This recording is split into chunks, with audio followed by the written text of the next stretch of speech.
Have you ever watched a horror movie that left you staring at the screen long after the credits rolled, wondering what the hell just happened? Tonight, we dive into the shadows of cinema's most haunting mysteries, stories that twist reality, challenge your sanity, and end in ways no one truly understands. From psychological nightmares to demonic riddles, these films don't just scare you, they stay with you. So grab your popcorn, and maybe keep the lights on. If you love mind-bending horror, don't forget to like, share, and subscribe. We're just getting started.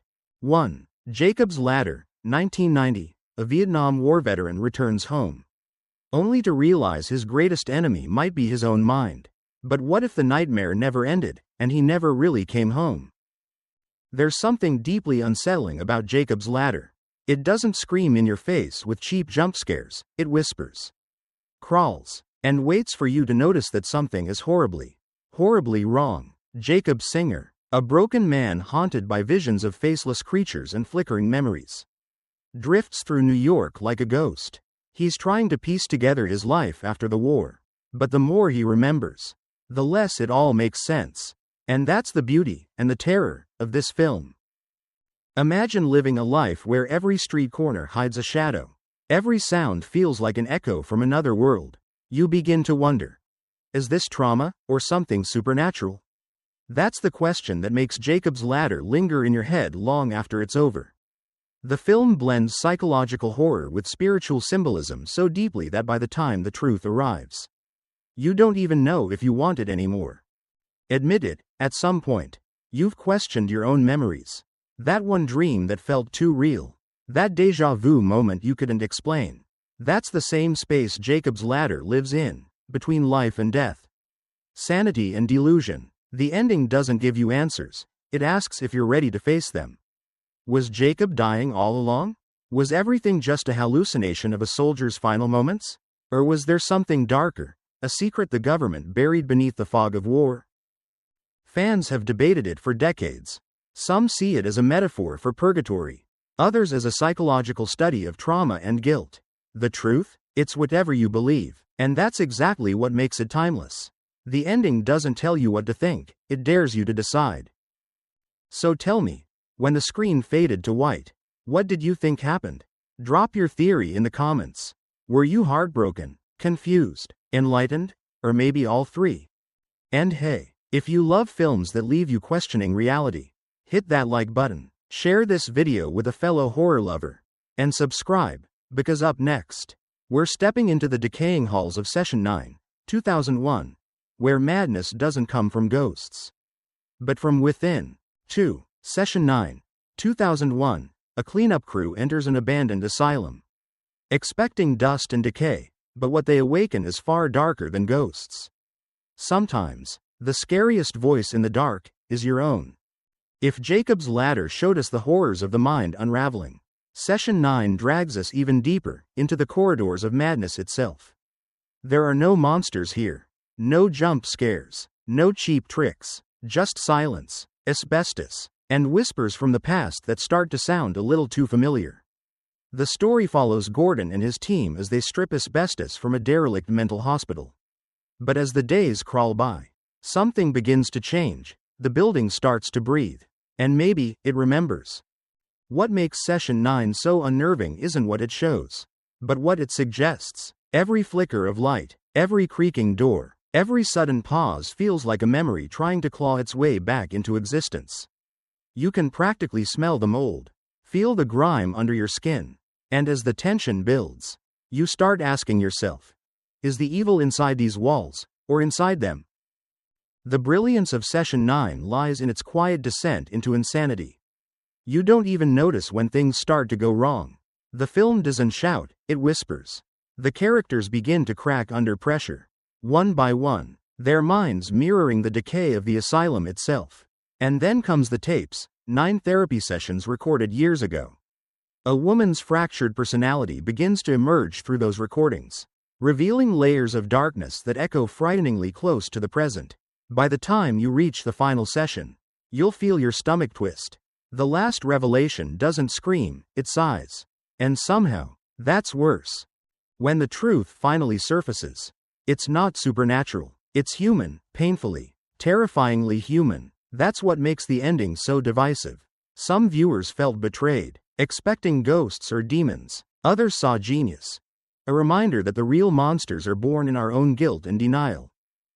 So what about you? Do you think Gordon was possessed? Or simply broken? Was it the building? Or his own conscience eating him alive? Tell me what you believe in the comments. I want to know which side you're on. And if you're still breathing after that ending, hit like, share this video with your horror-loving friends, and subscribe, because next, we're crossing into a darker obsession in The Vanishing, 1988. Where the question isn't who took her, but what happens when you finally find out. 3. The Vanishing, 1988. A man's lover disappears without a trace during a road trip, and his obsession to find her leads him into a darkness more terrifying than death itself. What would you sacrifice for closure? If Session 9 made us question sanity, The Vanishing makes us question obsession. It's not a loud film, it whispers in dread, stretching tension until it feels unbearable. From the very beginning, there's something disturbingly ordinary about it. No ghosts, no blood, no supernatural terror, just a missing woman, a desperate man, and a mystery that festers in the silence between them. But that's where the horror lives, not in what we see, but in what we can't stop imagining.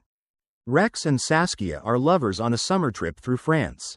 They laugh, tease, bicker, it's all so normal, so human. Then, in one blink, she's gone. A crowded gas station, a brief moment apart, and she vanishes as if erased from existence. The police find nothing, no clues, no witnesses, not even a trace. But Rex can't let go. Years pass, relationships crumble, yet he still hunts for an answer that refuses to come.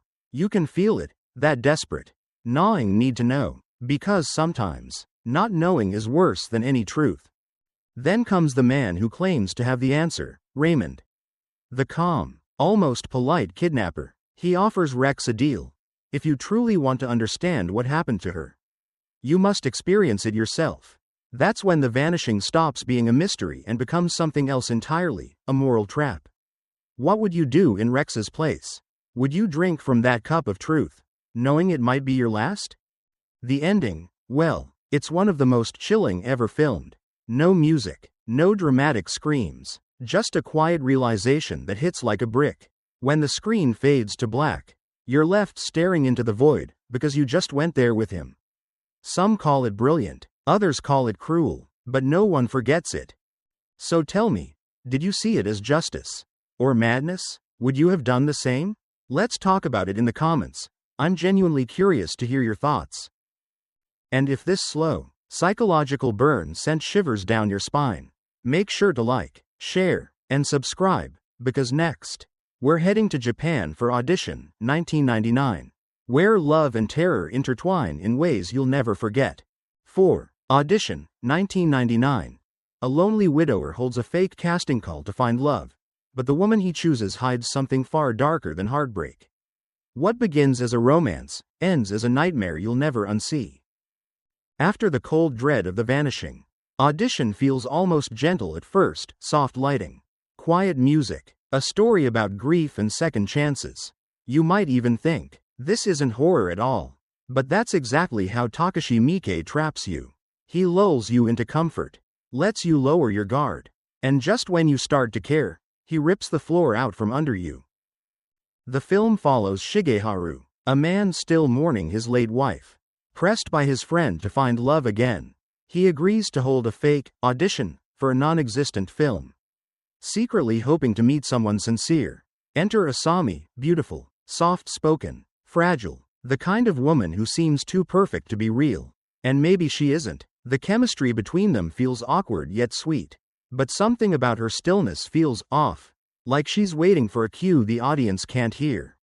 Then, one night, the phone rings. The camera lingers on her, sitting perfectly still in an empty apartment. A large burlap sack behind her suddenly moves. That's when you realize, this isn't love. It's obsession, control, and vengeance dressed in white innocence. The second half of Audition descends into pure psychological torment, not because of what it shows, but because of how quietly it shows it. Every sound, every breath, Every flick of her wrist makes your skin crawl. But what makes the ending so controversial isn't just the violence, it's the question it leaves behind. Is Asami a monster born from trauma? Or a victim turned executioner? Did she go too far? Or did she finally reclaim her power? Some see her as a villain, others as a symbol of every silent wound women carry. The film never answers. It just lets you sit there, shaken, wondering what you just watched, and why you can't look away. So tell me, how did you feel watching Audition? Did you sympathize with her? Or fear her? Do you think love can survive the scars of the past? Leave your thoughts below. I'd love to know how you interpret that final haunting smile. If this film made your heart race and your stomach turn, make sure to like, share, and subscribe, because next, we journey into the eerie mountains of Korea in the Wailing, 2016, where faith and evil collide in ways you'll never see coming. 5. The Wailing, 2016, a small Korean village is gripped by a mysterious sickness, and as paranoia spreads, one father's desperate search for truth leads him straight into the mouth of evil. What if faith itself becomes the trap?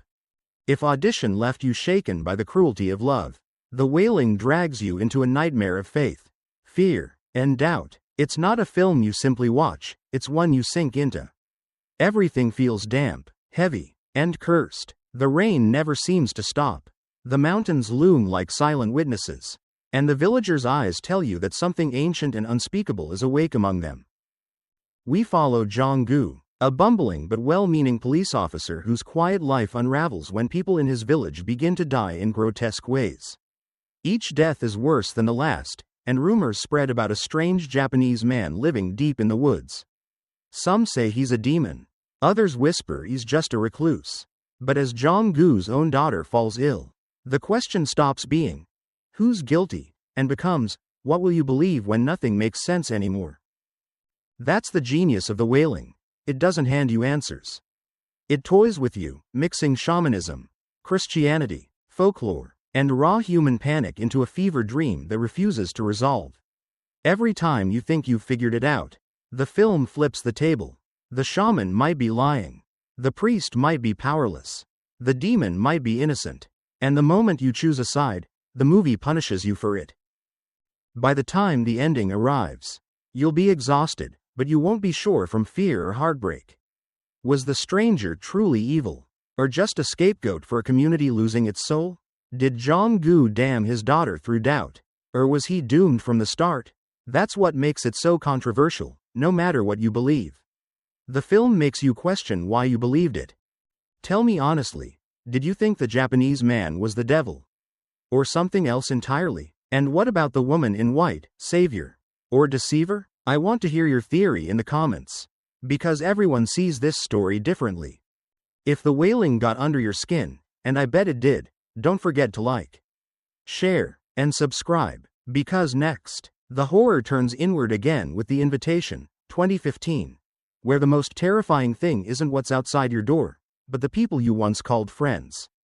6. The Invitation, 2015. A man attends a dinner party hosted by his ex-wife and her new husband. What begins as an awkward reunion slowly turns into a psychological nightmare.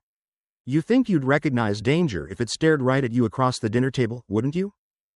After the chilling chaos of The Wailing, where fear came from ancient curses and shadows, The Invitation drags us back into something eerily familiar, the polite, civilized horror of human gatherings. Will, our protagonist, enters a lavish home filled with laughter, nostalgia, and carefully poured wine, but beneath every smile, there's tension, thick, invisible, suffocating, the kind of tension that makes your gut whisper, something is terribly wrong. As conversations unfold, you start to question everything. Why are the doors locked? Why is everyone pretending not to notice? Every clink of a glass, every forced laugh feels like a countdown to something unspeakable. And when it comes, it's not a sudden jump scare, it's a creeping realization that trust itself can kill you. What makes The Invitation so powerful isn't just its ending, it's the slow burn. The polite dread that grows until it's too late. You can almost smell the wine, hear the low hum of background music, feel the air tighten as secrets surface. The film reminds us that monsters don't always have claws or fangs, sometimes They just have charming smiles and good intentions. Would you have stayed for dessert? Or would your instincts have screamed for you to run? That's the question this film leaves lingering in your mind long after the credits roll. Let's talk about it. What would you have done in Will's place? If this story made your pulse quicken, give this video a like. Share it with your fellow horror lovers. And don't forget to subscribe for more deep dives into films that twist your mind and haunt your thoughts. And speaking of twisted minds, our next movie, Kill List, 2011, takes psychological horror to an entirely new level, where violence, faith, and fear collide in ways you'll never forget. 7. Kill List, 2011. A hitman takes on a series of contracts that spiral into something far darker and more disturbing than he could ever imagine. But what if the real horror wasn't in the killing? What if it was in what he was being led to become? If The Invitation showed us how fear hides behind polite smiles, Kill List rips off the mask entirely. The film doesn't ask for your permission. It drags you down a grim rabbit hole of violence, morality, and madness, until you're gasping for air. At first, it feels like a gritty crime drama, two hitmen, Jay and Gal, taking on a new set of jobs. But with every mission, something shifts. The world grows colder, the victims stranger, the purpose murkier. It's like watching reality itself unravel, one blood-stained contract at a time. What makes Kill List unforgettable is its unease. You can't quite name it, but you feel it. The film never tells you what's happening outright. Instead, it whispers through silence, through glances, through the kind of dread that sits heavy in your chest. You start to realize this isn't just about killing for money. It's about killing for something much older, much darker. Director Ben Wheatley weaves a story that feels part nightmare, part ritual. By the time Jay discovers the horrifying truth behind his assignments, you've already fallen too deep to look away. The final act, it's one of those moments that makes your stomach drop, your mind reel, and your morals twist into something unrecognizable. You'll ask yourself, was it fate? A setup? Or something supernatural pulling the strings all along? What's your take? Was Jay a victim of cult manipulation? Or was he destined for this all along? Let's hear your theories in the comments, I promise. This one's going to divide opinions. And if this kind of slow burning, psychological descent into madness speaks to your horror-loving soul, hit that like button. Share the video with your friends who enjoy being disturbed. And don't forget to subscribe for more tales that get under your skin. But hold on, if you think Kill List was dark, wait until you step into the world of The Ninth Gate, 1999. Where horror meets obsession, and the price of knowledge might just be your soul. 8. The Ninth Gate, 1999. A rare book dealer searches for legendary tomes said to summon the devil. But what if the closer you get to the truth, the further you fall into darkness? Could knowledge itself be the deadliest curse? After the unrelenting terror of Kill List, where human obsession and ritual collide in shocking ways, The Ninth Gate takes us into a more cerebral, seductive darkness. This isn't horror that slams you with gore or shrieks, it's the quiet, intoxicating horror of obsession. Dean Corso, a suave yet morally ambiguous book hunter, is hired to authenticate a mysterious 17th century book, The Nine Gates of the Kingdom of Shadows. What begins as an intriguing assignment soon spirals into a maze of deceit, murder, and sinister symbols that seem to follow him like a shadow with a life of its own. The tension builds not through frantic pacing but through subtle unease. Each page Corso turns, each illustration he studies, pulls him deeper into a labyrinth where the line between reality and the occult blurs. Every character he meets, a scholar, a collector, a mysterious woman, seems to hide something, their intentions as unreadable as the cryptic engravings in the book. And that's where you start to feel it too. The creeping fear that curiosity might have a price too high to pay. Mixtures of paranoia, desire, and moral ambiguity saturate every frame. Corso's journey is as much internal as external, a psychological descent into the seductive power of forbidden knowledge. You start to wonder, would you continue if you knew that each step toward truth might bring irreversible consequences? That lingering question is what makes The Ninth Gate so haunting. And then comes the ending. Subtle yet devastating. You're left asking yourself, did Corso succeed? Or did he simply trade one form of damnation for another? Was the power he glimpsed worth the cost? Or did he fail in ways too subtle to see? This ending isn't about shock, it's about reflection. The kind of horror that curls around your thoughts long after the credits roll. What do you think? Was Corso's obsession rewarded? Or was he already lost the moment he touched that book? Share your interpretation in the comments. I'd love to hear how you decode this intricate, haunting tale.